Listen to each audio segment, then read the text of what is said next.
What's up, Ryan? This is something different. We don't typically do this together outside of a podcast. Here we are getting together to do singular prospect analysis on all these different players. And for those of you that are checking out this video right now, you can see down below that this one here is Najee Harris, a player that I know Ryan is a big fan of. I am absolutely a big fan as well, and we just happen to be recording this on the night that he's smashing up Ohio State during the national championship. So unfortunately, we didn't do it after because we would have loved to have talked about it as just one more victory lap in his name. Guys, we're going to do literally every prospect under the sun, dropping a clip or two per week, 20 to 30 minutes of us doing analysis from, prospect analysis to dynasty analysis, where we see them as fits in landing spots at the NFL level, where we would take them in rookie drafts.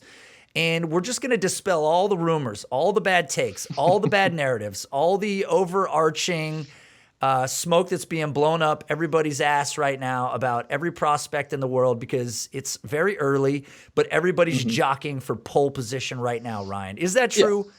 Yeah, it's this is one of the more exciting times of the year, Nate. It's also one of the funnier times of years, just because of all the narratives, the cliches being thrown around, the hyperbole. People are over the top, over their skis about player X, player Y can't do this, so he sucks, I'm not going to draft him. The craziest part is, and you have strong opinions, I have strong opinions. I think you and I try to do as much, you and I try to approach this in a very lighthearted, fun manner, but also, when we're helping out, fellow dynasty enthusiasts, we are approaching it in a very serious manner. But there's a lot of noise out there, as you alluded to. There's a lot of ridiculous stances and viewpoints, and the craziest part is we haven't even touched the all-star circuits yet. We haven't touched the NFL Combine. There's so many questions still to be answered. These, I want to say that they're preliminary thoughts. These thoughts are ones that we are going to stamp right now with confidence, but they certainly are subject to change. But I think these type of reviews have to happen, Nate, because like you said, we have to kind of get out ahead of some of the ridiculous, nonsensical, half-assed, half-hearted takes that we've seen out there, because they're just not good for, people that are entering these drafts, entering these rookie drafts. And we want to be out there, and we want to help, Nate. That's what you and I do. We want to be helpful. Yeah, we're here for the people, Ryan. And for those of you that enjoy this video, that want to see more like it, that want more rookie analysis, that want more dynasty analysis, Ryan is going to be doing it all off season over on Patreon. Look up at the top here. You can see a link. I don't know if I'm pointing in the right direction. The YouTube link is there. I'm doing this Vanna White thing. I don't know. That's right. The Patreon link is up above Ryan right now. Consider going over there and joining. We're going to be doing a lot of really good work over there all off season, but it starts right here with Najee Harris. Ryan, do you want to take it away? Where do you want to start on the topic of Najee Harris? Yeah, I think one of the biggest thing that comes up, I think, and you and I have a small handful of prospects lined up that we're going to get to, kind of right out the gates. Najee Harris is the one that you and I both agreed on that we want to talk about first. And each one of these prospects so far, people kind of have a rough idea about, a top 10 at the position, a top 15 or so. Obviously, for more seasoned, Devy gamers, they probably have a top 20 or something like that. People have been watching these players grow for a few years now at their respective colleges. With Najee Harris, I think the big sticking point, Nate, I imagine, with him is just the age and how people may or may not factor that in. To Najee Harris, the player himself, also running backs in general. People, age is always right. That is one of the huge bulletin board materials each offseason, especially for dynasty gamers, is age. And how do you factor it in? How much do you weigh it? How much should we care? Najee Harris, for those that may be a little, may be uninitiated, he's 22, will be 23, I think, in April, I think it is. So right after the draft or right around the draft, he will be turning 23 right before the draft, somewhere around that ballpark. So people see 23, Nate, and they figure, gosh, 5 years, he'll be 28 in that contract. Like, what do we do? What do we do as a running back? I'm going to invest obviously heavily in him, early in him. Should people be scared? I have a take on this, Nate. I would love to get your feedback first, and I imagine you and I might align here a little bit, so I'll let you kind of take it away. But that is what I'm if I'm putting feelers out there, NATO, like that's what I'm getting. People are hesitant on Najee Harris because, and we could talk about all the accolades after that, but people are hesitant despite all those accolades because of the age. Oh, people are fools, Ryan. People, they need daddy to stir the drink for them, Ryan. They need us to walk over and hold their hand and explain to them just why this fallacy is absolute crap. Because I would counter your question by asking you whether you enter the league at age 23 or you don't get your first opportunities in the league until age 23. Does it matter? This is one of the biggest fallacies and data mysteries of the entire universe. And I think that the data is completely skewed, Ryan. Here's why.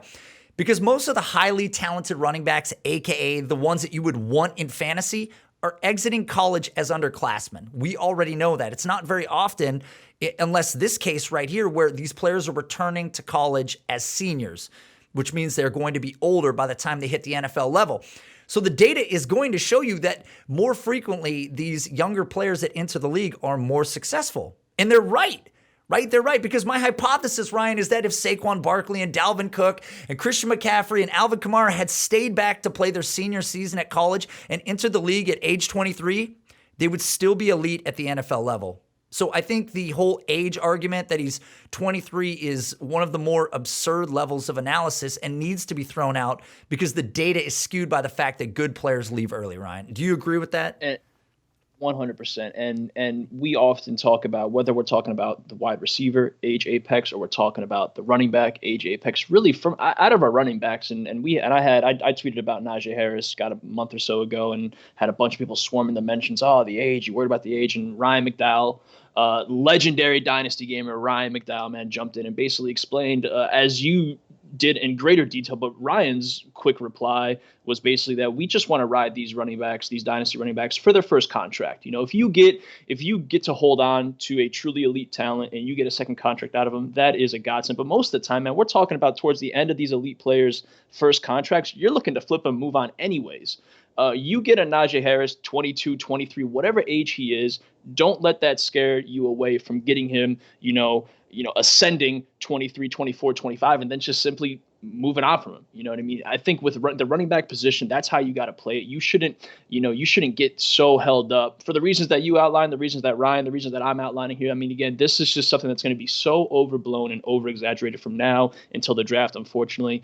I think now, Nate, we can kind of pull the curtain back for those that may not know and explain why we're so high. And the numbers, they just speak for themselves, man. I mean, this is a player that, and a running back, for me, he checks all the boxes. I mean, Ryan, I got to be honest with you. I just feel like I'm not done beating the dead horse that is the age argument. I mean, this is go back to it. Go back to Ryan, it. I'm perplexed by it because I just got to go into this deeper because nobody knows when a running back declines, whether it's age, whether it's injuries, whether it's workload. A player at 23, two players at 23, their bodies are going to change differently. We don't know dynamically, physiologically when these guys are going to fall apart. LeBron James is in the NBA at 37, playing better than 22-year-olds. Okay? Yeah, freak. So we got to stop with that argument. Look, LT played 4 years at TCU. DeMarco Murray played 4 years at Oklahoma. Nick Chubb played 4 years at Georgia. I've heard he's pretty good. Wasn't he an older prospect? Travis Etienne in this class, the next best guy that people are going to continue to prop up. Is he not in year 4 at Clemson? Happens to be a senior as well. Crazy. Okay, what about Derrick Henry? Derrick Henry didn't really even get an opportunity till age 24, yet he's smashing at the NFL level, Ryan. And I understand the argument is the age apex, but there's a lot of different ways to get there, and nobody really knows how it happens. I mean, if Jonathan Taylor had decided to stay at Wisconsin for another year, would he be bad at the NFL level coming out a year older? Would he not still be good? It's the worst analysis. People need to ball it up and throw it in the trash because honestly, there's two reasons that we hope a prospect leaves as an underclassman, and only one of them matters for fantasy football, and you alluded to it. The first one is, when you look at these underclassmen, they're usually leaving because they're superior to the talent around them. So that's why they're going. But number two, the younger running backs, the more years we get with them at the NFL level, the better they are in dynasty. So that's literally the only argument. But yet we've got running backs playing till age 28, 29, 30, while other guys are falling off the map at 25 and a half like Todd Gurley. So what's going on here? Ryan, let's talk about Najee Harris and the profile if you'd like. I'm going to slowly walk away from the dead horse. Honestly though, man, you hit all the points. And I hope that our friends, fellow drafters, patrons, whoever you are, I hope people, if they get hung up on this whole age thing, they just loop those last 5 minutes back over and over from now until April or whatever. It should not be. The takeaway should be it should not be a hang up for anybody, because we're talking about Najee Harris, 6'2", 230. I think he was the top recruit coming out of high school, one of the top recruits coming out of high school. Just looked like a Sunday player from the moment he left high school to the collegiate ranks, man. Someone that at 6'2", 230. The thing that stands out for me and what's always separated him is the fact that we're talking about a player that has notched 27 and 36 reception seasons. So he is a player that has some ridiculous receiving chops. I'm not talking about, Christian McCaffrey type route running ability, but he is so crispy outside when lined up, even in the slot, whatever, out of the backfield, wherever he runs, he is so smooth for a 6'2", 230 pounder. The fact that he's got the hands, we see him almost weekly hurdle these players. So the athleticism questions, if people out there, if they're getting held up on age or athleticism, they should just throw the athleticism concerns right away with the whole age argument as well. There shouldn't be none of that, man. If we, hopefully we get some sort of combine or some sort of testing grounds here for these guys, because I think Harris is going to further separate himself there. So again, the build is ideal for us, Nate. The hands are there. The production this season alone, 229 attempts, they're over 1,300 yards, 24 touchdowns on the ground rushing, added another 3 through the air. Build, production, we assume athleticism, hands. Nate, he's checking the 4 big boxes for me personally. Obviously, if people are less avid, college fans that don't watch a ton of college ball on Sunday, but there are some highlights out there sprinkle, man. Harris is the guy that is going to be the highlight machine, or one of the highlight machines of this class for sure. So high level, dude, he is everything you want, everything that I want in a running back. 6'2", 230 is like, that is my bread and butter right there for sure. He's got hands on top of that. Sign me up, RB1 all day and tomorrow. It's a pretty easy set it and forget it for me, Nate. Again, we'll talk about some RB2, some other options here, but Harris for me, the top of the mountain right now. I mean, you said it. He's gonna be a showstopper on Sundays. And Ryan, if you think that Leonard Fournette trucking cornerbacks is a beautiful sight, let me tell you about Najee Harris jumping over linebackers and cornerbacks. And his explosiveness is evident. And, we're going to get into it here more in a little bit of nuance about how the guy runs. But exactly to your point, this is a guy that's the school leader at Alabama in rushing touchdowns, career scrimmage touchdowns, career rush yards. He's also the all-time leader in receptions with 73 of all the feature backs that have really ever played at Alabama. There have been a handful of guys throughout the years in the 90s and the late 80s that had less rushing attempts than him. But when you look at a guy that's had 616 career rush attempts and you look that he put together 73 receptions in college while playing with a crazy group of people, which we're also going to get to, it's pretty incredible. I mean, we watch him split out wide. He takes swing passes out of the backfield. I mean, he makes it look easy. And the fact that this guy can adjust to some of these passes that he's seen this year that were actually off target and behind him, knowing that defenders, safeties are closing in on him and still make plays, he is so much better than your average running back out of the backfield that just catches passes just out of habit. I mean, this guy truly looks natural as a receiver. And you're right. For me, he is the running back 1 in this class. There's arguments to be made for other players, but to your point, the athleticism is there. The size is there. The receiving ability is there. And in fantasy football, we want the guy that is the accelerant receiver. We want the guy that is fluid in the passing game, the guy that can not come off the field because he doesn't know how to pass block. He's got the size to do that. He kills guys when they come into the backfield, right? Pro-style offense. He knows how to do this, Ryan.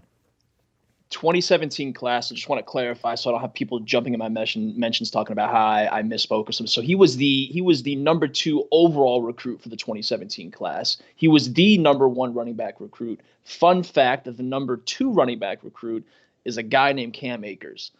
So a very good 2017 group. Najee Harris, again, from the moment he stepped out of high school, just looked like a Sunday player. We saw plenty of that at Alabama. Nate, you don't have to tip your hand too much here, but one of the questions I kind of wanted to lead into, and this will kind of tie into some other prospects that we talk about down the road here is, if Najee Harris is the one, is there a sizable gap for you at the RB2 spot, or is there an argument to be made for a top 2 or 3, running back to kind of, assert himself in that RB1 spot? Or is it, as I said, kind of set and forget it, Najee Harris far and away, it'll take like some sort of unforeseen, injury, God forbid, or something off the, something to drop him down? I mean, is it really as easy as Najee Harris, click the button, move on? I mean, look, Josh Jacobs in a class with Miles Sanders, who we thought was an exceptional talent, who, was unfortunately behind.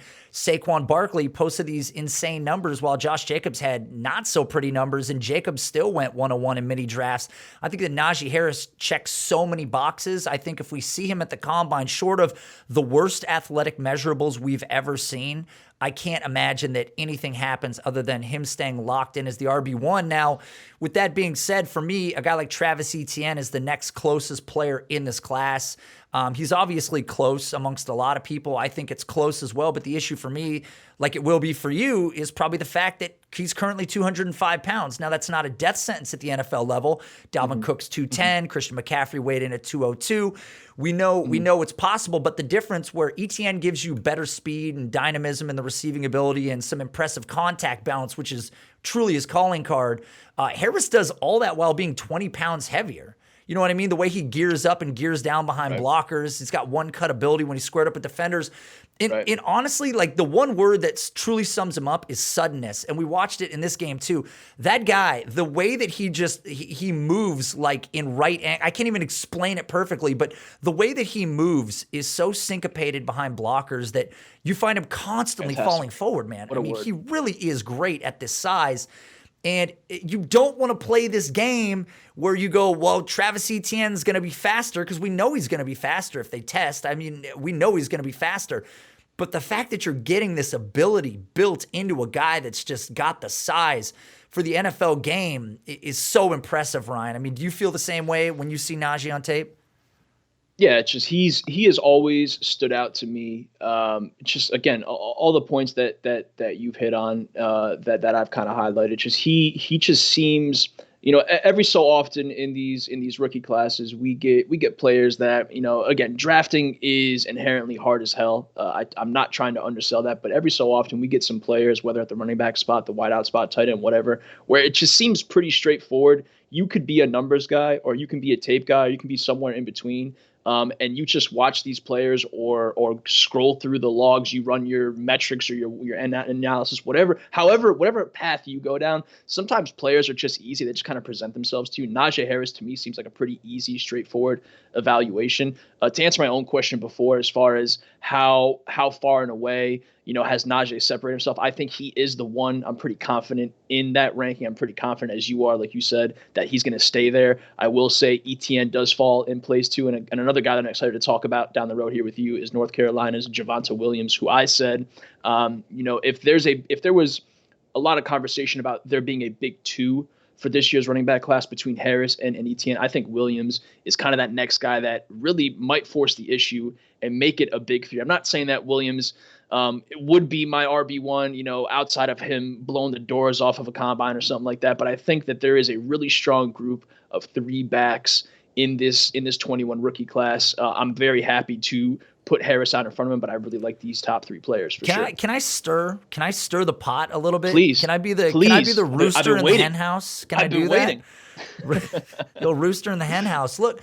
Yeah, the other thing, too, is that Harris has had, in his senior season, has had Mac Jones at quarterback, who was the 18th ranked quarterback from his own recruiting class, while Travis Etienne has benefited from the fact that he is playing with the quarterback that's considered the best quarterback prospect, leapfrog Andrew Luck, since Peyton Manning. So it's not like he doesn't have the benefit of a quarterback that's literally freezing defenses with the most cerebral mind in college football. So, not to take anything away, because Alabama is, an incredible offensive line in its own right. They get the best prospects. But what he's doing in the SEC, what he's done in the SEC, should always hold more weight than what's being done in the ACC or any of these other conferences. I mean, take it for what it is.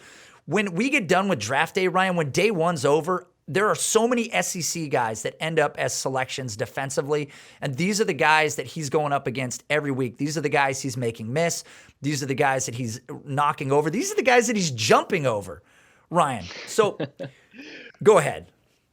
Yeah, I want to, and Nate, as you and I kind of wade through the waters here, and we blaze these new paths here, and like you said, you start off the show. This is something that you and I are adamant about doing to help the fantastic patrons that we have. I want to make this format kind of stand out and be as helpful as possible. So you and I have talked about what makes these players great. I want to kind of cap things off here by talking about comparisons. Just because comparisons to me, they're so subjective in one sense, but at the same time, I love kind of talking about possible, outcomes and projections. I think that fits really well into the comparison category. And I want to talk about, eventual, where you are actually going to be possibly taking these players in rookie drafts. I think those two points or those two questions are really what a lot of patrons are going to be coming for.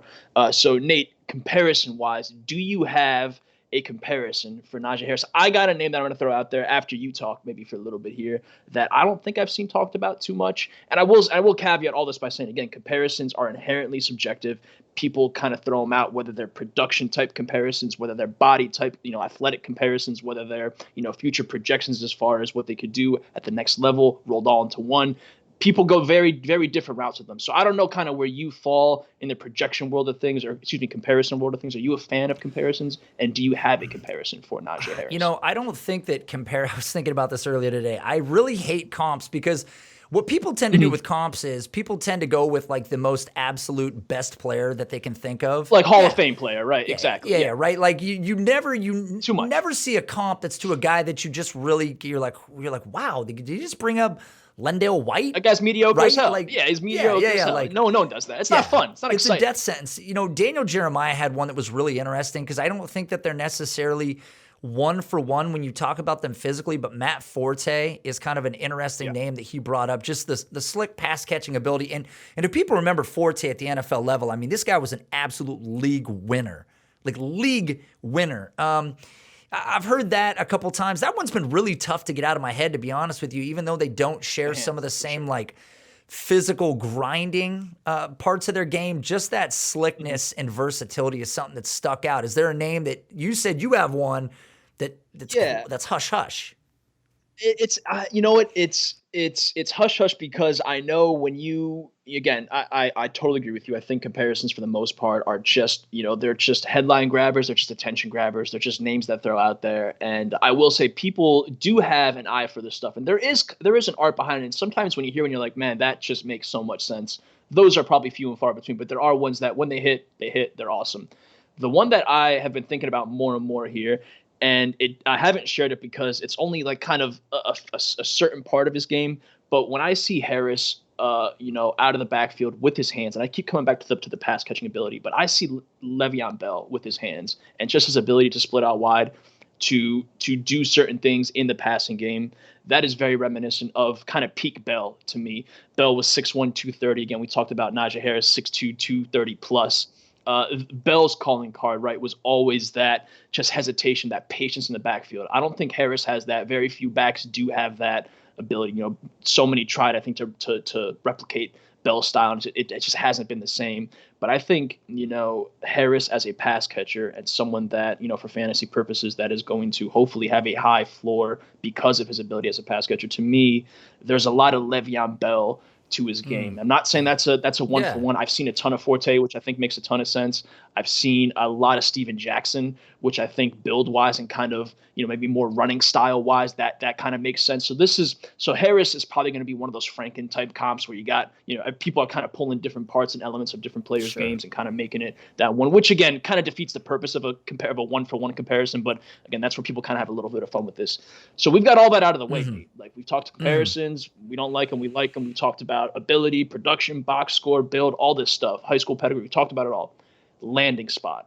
If you and I were drafting right now, we're gonna be participating in tons of rookie drafts coming up here. If you and I were drafting right now, what are you doing with Najee Harris? How high for you? Where are you taking him? Where does he slide for you? The people want to know. Man. This is what they came here for. This is what they I came mean, for. well, it's pretty obvious. I mean, so here's the deal. When we talk about, and let's talk in superflex point of view, because superflex is, look, you could play in a one quarterback. I think most people play. You can play in a one quarterback league. That's fine. That's, they're fine. I've played in a few of them. There's no scarcity. So when you're talking about a super flex format, obviously you're going to have Fields, you're going to have Trevor Lawrence. Those two guys are going to be very high at the top. Right there, though, is the point where you start talking about whether you're going to talk Harris, you're going to talk potentially ETN, or like you said, we've got some other names in there, or Chase might come up. But for me, he's arguably the third guy off the board. I'm saying the second player off the board, depending on what you need. If you need quarterback play, then Trevor Lawrence is such an immense prospect. This isn't like other years where there's been question marks about the guys that were drafted at the top. Like Trevor Lawrence is literally being considered one of the best prospects we've ever seen. So a ton of upside there. You can't go wrong. But at the positional scarcity, at that level, at the running back position, that's where that value is to me, because I can get a quarterback. I could have got Phillip Rivers this year for next to nothing. I could have got Trubisky for next to nothing. I could have floated with a second quarterback in Superflex. I can't necessarily replace a starting running back. I mean, I realize we've got replacement level players coming in all the time, but what happened with Chase Edmonds? Anybody? I'm doing the John Travolta looking in the room right now. Like, where's Chase Edmonds? Where did he go? He was supposed to be the guy. Couldn't jump Kenyon Drake all year long. That's what happens. So you want to invest in players we know are going to be studs, and I believe that Harris will be. So for me, he's either the 101 or the 102, depending on what you need. Yeah, and I think you have to caveat all of it, as you just did, by saying in superflex formats, you're going to push up the top two quarterbacks. Obviously, if you are a 101, 102 drafter and you find yourself somehow set at quarterback, you're then talking. For me, and we're gonna get around to Jamar Chase very soon. Jamar Chase is right in that conversation with me. I might edge him out over a Najee Harris, and I know I can feel Matt Kelly over my shoulder right now glaring at me, because we know Kelly is a robust RB patron himself. He's the one that's pushing these backs of the board. We tend to gravitate towards these backs, and I think, age aside, because as you have laid out so eloquently, we don't care about the age. I think there's definitely an argument for a 102, 103 selection for Harris. Just again, I come back to that pass catching ability. That is going to set him so far out ahead of other backs in this class, given his build, given where we think he's going to be drafted in the actual NFL draft as well. So all those stars should align for him. I think, again, if you are an RB needy team, certainly the 102, 103 makes a ton of sense. I personally might have Chase just slightly above him right now. But again, if those eventual testing numbers come back stellar, as we talked about earlier in the show, which we are expecting them to do, I think there's certainly a very, very easy argument. And I'm not gonna debate anybody that has Harris in that 102, 103 spot. So let me ask you this then. So we've talked about the we're gonna take him in rookie drafts. We've talked about comps. In terms of teams in the NFL, Ryan, do you have a team that you would love to see him go to? Because I know I've got a team that I would love to see him go to.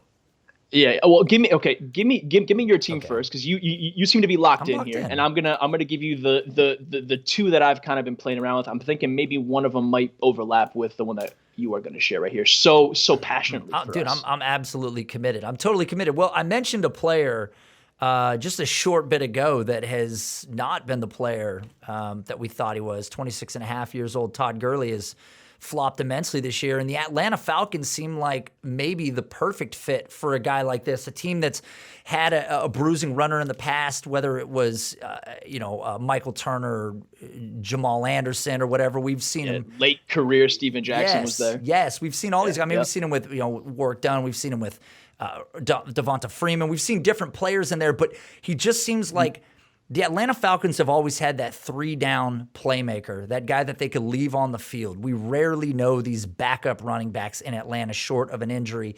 And with the Atlanta Falcons set to probably reface what this team looks like, there's been trade rumors about Matt Ryan. This could be an entirely different team going forward. They've got a pretty high pick this year as well, so we'll see what they do. It would be very interesting, because I'm curious where running backs go in a draft class where we don't necessarily have all the information that we once had when we had a full college football season. Some of the best wide receivers in this class opted out. What's going to happen with them? So it'll be very interesting to see what people do, but the Atlanta Falcons would be the premier spot for me, Ryan. Where would you like to see him go?